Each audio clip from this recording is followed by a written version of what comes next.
দেশের চলমান বিদ্যুৎ ও জ্বালানি সংকটের জন্য সরকারের পরিকল্পনাহীনতা ও ভুল সিদ্ধান্তকে দায়ী করেছেন জাতীয় নাগরিক পার্টির নেতা হাসনাত আব্দুল্লাহ। দেশের এই সংকট দূর করার বিষয়ে দীর্ঘ আলোচনা শেষে পোস্টে তিনি বলেন, ভারতকে বিদ্যুৎ করিডোর না বলুন।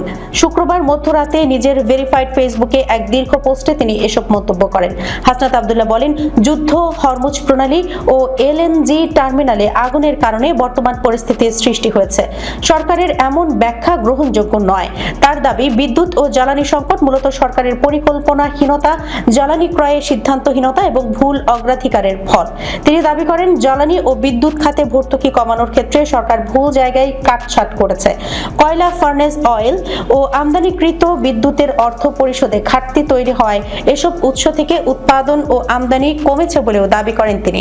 মহেশখালীতে এলএনজি টার্মিনালে আগুনের ঘটনা উল্লেখ করে হাসনাত বলেন, দুর্ঘটনা ঘটতেই পারে, কিন্তু এই ধরনের পরিস্থিতির জন্য বিকল্প বা কন্টিনজেন্সি প্ল্যান থাকা প্রয়োজন ছিল। তার অভিযোগ, একই সময়ে ভারত থেকে ডিজেল, আদানি থেকে বিদ্যুৎ এবং কয়লা ভিত্তিক কেন্দ্রগুলোর উৎপাদনও কমেছে।